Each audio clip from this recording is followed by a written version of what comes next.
Hey everyone, welcome back to GSN, the channel where we provide you with news updates on news in Northeast Asia. Please, if you like this channel, subscribe, follow, leave a comment, a like, and share with your friends. And without further ado, let's get right into it. China held the World Women's Summit in Beijing on October the 13th. Chinese President Xi Jinping announced at the opening of the summit that China will contribute $100 million to a fund to implement projects supporting women's empowerment. This move underscores China's commitment to improving women's health and rights while also aiming to expand its international influence. The summit, co-hosted with UN Women, drew participation from leaders of more than 100 countries. China also pledged an additional $10 million to the agency over the next 5 years, and they will invite 50,000 women to China for training and other programs. Since its founding, the People's Republic of China has promoted women's advancement nationwide under slogans like "Women hold up half the sky" from Mao Zedong. Good to know, Beijing hosted the fourth World Conference on Women in 1995, and so this summit was held to mark the 30th anniversary of that summit. Over to Japan. The Liberal Democratic Party has elected Sanae Takaichi as its new party president, making her the most likely candidate to become Japan's next prime minister. Now, as the Liberal Democratic Party doesn't have an absolute majority in the Diet, the party needs to consult with other political parties. Komeito, the Liberal Democratic Party's longtime junior coalition partner, announced that it will leave the coalition, ending a 26-year alliance. The split comes after disagreements over political funding reforms and growing distrust following a series of scandals involving Liberal Democratic Party politicians. And as such, the Liberal Democratic Party is searching for new coalition partners. Sanae Takaichi has begun negotiations with a smaller right-leaning party to regain a parliamentary majority, and so this party is the Japan Innovation Party, or the Nippon Isshin no Kai. Analysts note that a potential alliance between these two parties could come close, but not quite reach a stable majority, making any cooperation with other parties critical.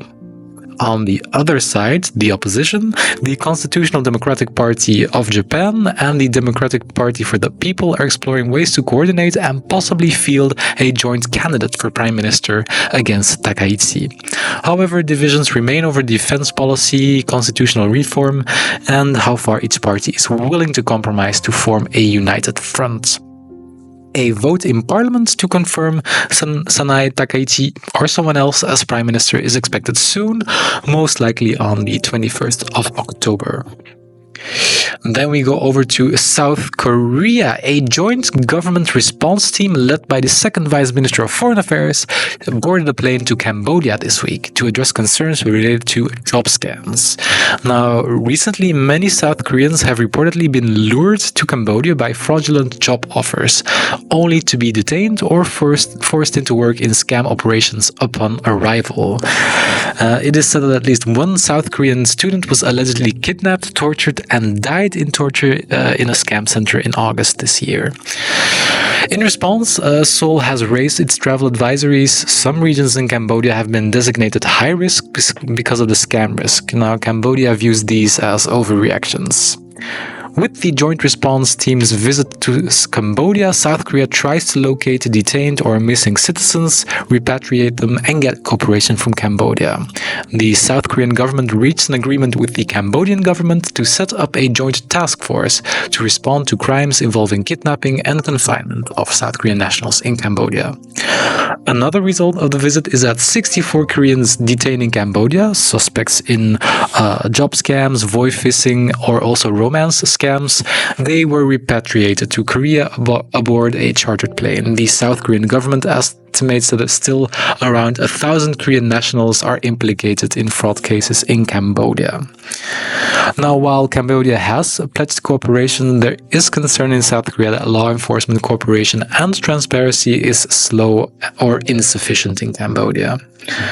Chinese media follow up the story closely, giving a jab to South Korea, mentioning a story that allegedly 80 South Koreans that are stuck in Cambodia don't actually wish to be repatriated back to South Korea, just to show these people are not implicated in scams. They're just abducted South Koreans, but they don't want to go back to South Korea.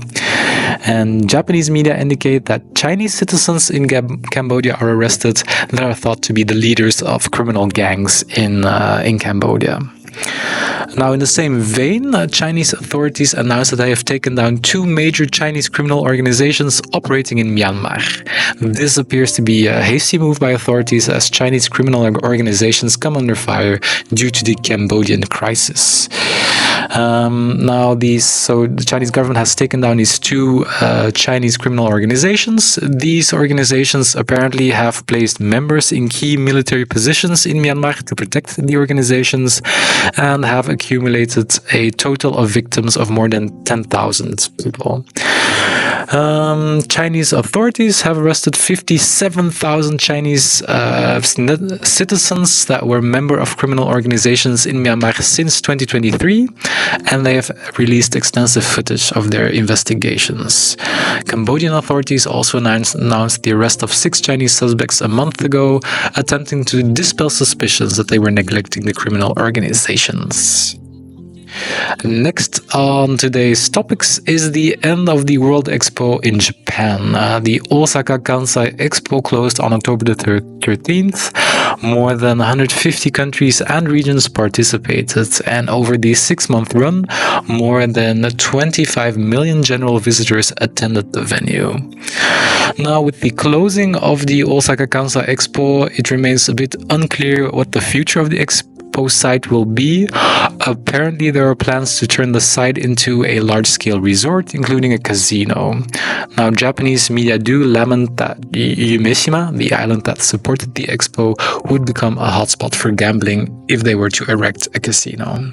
The next major World Expo will be held in Riyadh, Saudi Arabia in 2030. And then the last piece of news for today.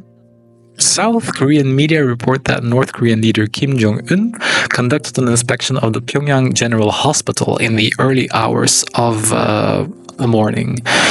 Lately, Kim Jong-un has been photographed and filmed conducting midnight inspections or early morning meetings multiple times over the past years.